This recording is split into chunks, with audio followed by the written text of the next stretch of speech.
Well, you can just about taste the fried Oreos. I think the beef pit will be smelling good any day now because the State Fair is almost here. Jaime Parr joining us, and it's looking like a fair around here. I love watching it grow. Thank you for coming out to see it in every step of the progress. It is so much fun, and this year, let's talk about it. Let's start with that. As soon as people get on these grounds, they're going to notice some big-time changes. There are some differences out there. We have a lot of new concrete pavement. There's new lighting. There's new sidewalk pathways. Not everywhere, but especially in front of the new barns south of the event center. So lots of changes to see. We need to talk about the reason for that. If people remember 2019, that was a year like all of Nebraska seems like it was underwater, but the fairgrounds that year, people remember pictures of like Jeff Leo and his kayak, and I remember I wore my muck boots for a first weekend of the fair because it was tough to get around here. And that was the most dramatic example. But throughout the year at Fauna Park, we all know, anybody who visited here, there are times where water just sits in the lot. And it was becoming a concern and needed to be addressed. It sure was. 2019, like you said, was extreme. It was one far end, but it was a very real situation. And every year at the Welcome Center, one of our major intersections, it was always very hard to traffic. So yes, ARPA came to the rescue with some stormwater improvements, some significant stormwater improvements, as well as some upgrades for tourism aspect and shovel-ready projects. Thankfully, the fair had a great plan in place, was able to supply and secure those funds to improve the campus that hosts the Nebraska State Fair every year.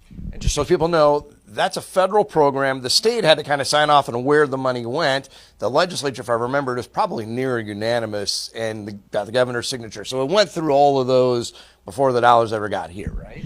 Oh, yes. There's lots of checks and balances in the application, as well as using the funds as we go along. There's every monthly reimbursement is scrutinized and ensured that it meets the requirements of the funds.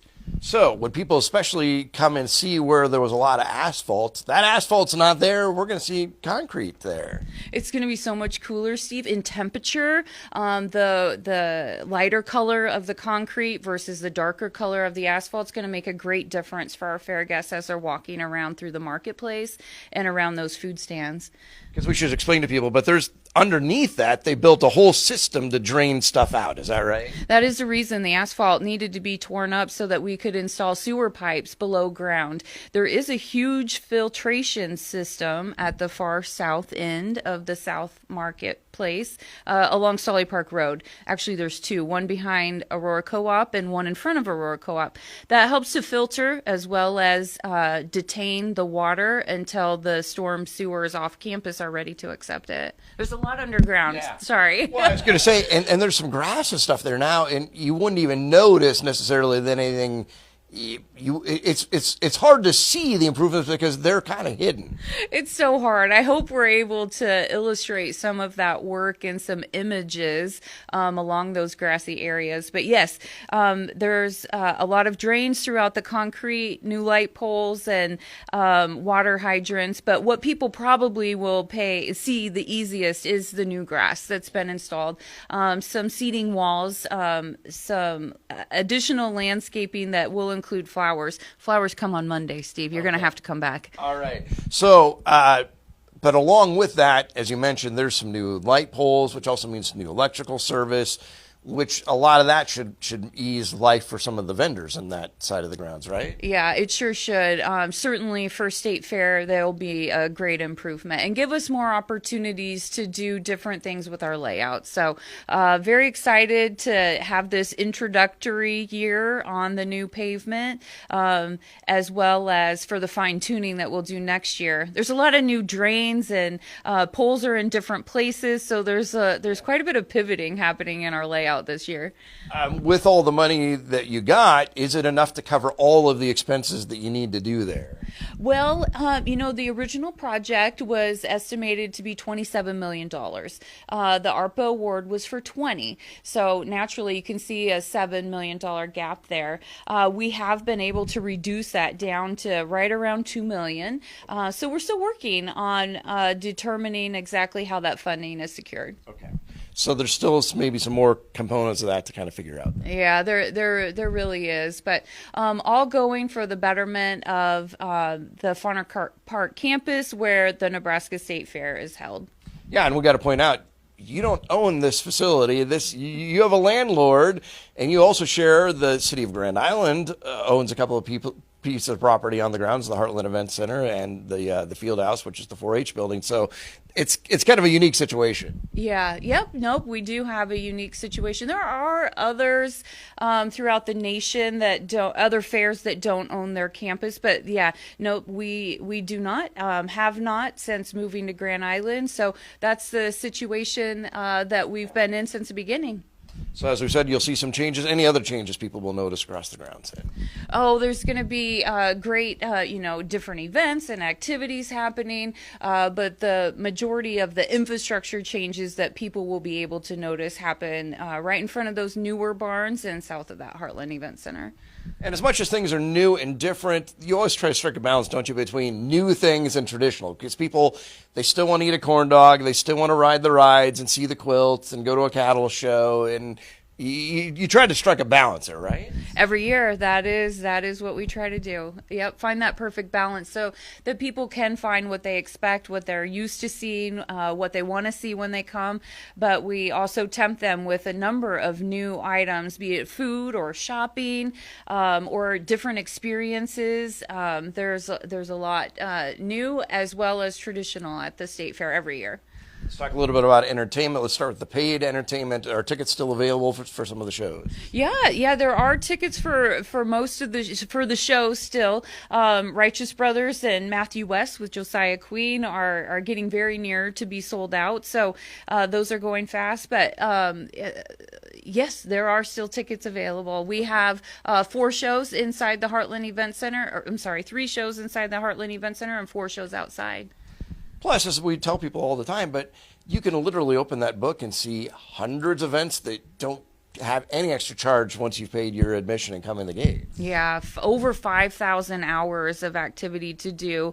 So no one person could do it in one state fair. But yeah, there's a number of stage performers, strolling acts. The contests that happen in those barns are amazing, educational, and you can see how hard that the youth and the adults have worked all year long in order to come and compete at State Fair. Also in the competitive area, I was walking through there last night, and there's already a couple exhibits that have been brought to campus, and oh my gosh, I just love taking time to check those out and see all the hard work that Nebraskans have put in. I'm a little biased because I've got a couple of kids bringing some 4-H projects of their own. Yeah. So you got to celebrate and walk through and see all that stuff, don't you? I saw that some of your kids had. That is so cool. I love it. Yeah. Speaking of being a parent, do you have a teenager in the house? You do, don't you? Yeah. What do you do with a teenager in your house when you've got a free moment at the fair? These are some things that are on your list as a mom that you've got to do either for yourself or with your daughter? Yeah, I'll say for myself, I'll drag her off the rides so that we can go and look at the competitive exhibits and appreciate, again, the hard work that people have put in. But yeah, I do drag her off the rides and have her walk around with me, check out the entertainment, and see all of the things. She's also a bit of a foodie, so we always got to get a snack and enjoy a state fair experience for a little bit. In terms of foods, I know we don't want to give it all away yet, but are there some new things we might find on the grounds this year? They do make me keep that close at heart until they're ready to announce, and that announcement is coming very soon. But I can say we have some different kinds of corn dogs coming this year, gluten-free, that speaks to some people's dietary requirements. Actually, one trailer that does a lot of gluten-free food items. There's a Korean corn dog. Okay. There's some Philippine street food, so meatball skewers and pork skewers, and tons of new food. Oh, I did hear something else. I think I can drop this one. Peanut butter and jelly chicken wings. I think they've started talking about that. I think I saw that on Facebook. And you got to try it, Steve. We'll see. I don't know. Peanut butter and jelly on a chicken with a chicken wing. Yeah. I can't quite picture that. So. Yeah, I think it's gonna be good. You know how people make the Oh, with jelly. They do like those mini hot dogs or those little sausages. So it's Yeah. kinda like, okay. I think it's going to be similar to that. It's going to be delicious. And there again, with the vendors, do you also try to bring back some of the favorites and then try to mix it up? Like, is there kind of a strategy there? Always, always. Yeah, we have a number of vendors who return each year, and for good reason, right? Corn dogs and outlaw fries is always here at our fair. Corn on the cob. There are things that people have to have when they come to the fair. Stuffed cucumbers are back this year, so we're very excited about that. I mean, you got to have funnel cakes Yes. and right. There's just certain things, corn dogs, funnel cakes, they're just traditional. Yeah, absolutely, absolutely. But we got to mix in these other things too, because there's some brave people out there and some excited people to try different things. Different taste buds go together, and yes, we've got it all. Sometimes I hear from people that go, the fair is so expensive. And I say, well, let's check prices against like the Omaha Zoo or any other major attraction, and it's not necessarily so unreasonable. But there are also some ways you can save money. I always tell people you can volunteer. Yeah. You'll get into the grounds for free. And I think if you volunteer a certain number of hours, you get some food vouchers and that kind of thing. So that's a great way to do things. You can always share an entree with somebody. You can take part in your kids in the summer reading program, and they'll get coupons. But if you want also a coupon book, you've got a coupon book that you can buy that'll give you some discounts at the fair also. Is that right? We do. It's pretty fabulous. Here, I've got one right here, the Bobby's Bargain Book. It's red this year. Look how thick it is. And all those coupons, half of those coupons are for food and beverage on the grounds. Then the other half is part indoor shopping, outdoor shopping. There's some experiences in there too. The carnival has a couple coupons in the book this year also. So it's $5 if you buy it before the fair. Only $8 if you buy it during the fair. Easy to earn your money back and using just a couple of coupons. Well, yeah, you might pick out a coupon that's $2 or $3 off of a funnel cake, and you use a couple of those, and you've already paid for it, haven't you? Yeah, absolutely. It happens fast, and there's a lot of great deals in there. So yeah, encourage people to be, financially mindful when you come to the fair. We do have $3 Tuesday, so gate admission's just $3 on Tuesday. And then if people want to come Wednesday, Thursday, Friday, we have a lunch bunch. Lunch bunch, and I know especially for the Grand Island people, there are a couple of people that will probably be watching this. You know who you are. They come out here for lunch every day, kind of during those weekday days, and you've got kind of a special deal there too, right? Absolutely. Yeah, you pay your gate admission when you come to the gate, but we exchange that for a food voucher. So you get the same value of your gate admission back in a food voucher. Lunch is on us. Lines tend to be less during the week, Wednesday, Thursday, Friday. Definitely encourage everybody to come out and enjoy that lunch bunch special. If you can't stay all day, but you come for lunch, get your hand stamped on your way out. Come back for supper that night. That hand stamp gets you back in the same day. And opening day, you get in free if you're here in the morning, aren't you? Yeah, up until noon. Gate admission is free. We do a nice opening ceremony at 10 a.m. And then the bands and the vendors and everything gets rolling right after that. And Senator Pete Ricketts will be here in the Nebraska building that day as well. So another thing to do. We talked a little bit earlier, but the 4-H, let's also talk about FFA. You got kind of two tentpole weekends, and so much of the fair kind of revolves around showcasing those kids in the barns and what all they've been doing all year long. So much work goes into, the livestock and the competitive exhibits all year long. They work hard. We get to learn the stories of them when they're here, get to crown champions on each tentpole weekend, as well as during the week. The open class is here during the week. So, livestock and contest, equine and contest, competitive exhibits. Those are the heart and soul of what we do here, and sure do love to show it off in different categories each part of the fair. It sounds like you're getting excited. You're not tired of this yet, are you? Oh my gosh, no. I never get tired of the fair until Labor Day, and then I'm crying because everybody's leaving and it's time to go home. But no, this is go time. You're seeing the fair grow right before our eyes upon the campus, and it's so fun to watch it come alive and to see all the people who make it happen start to come on grounds. Talking about people making it happen, those volunteers, yeah, you've got a paid staff, and your paid staff does an awesome job, but things could not happen without those folks out there who work as greeters and ride on the trams and then the buses shuttling people in. they really make it a special experience too, don't they? The volunteers are amazing. They do put the frosting and the cherry right on top.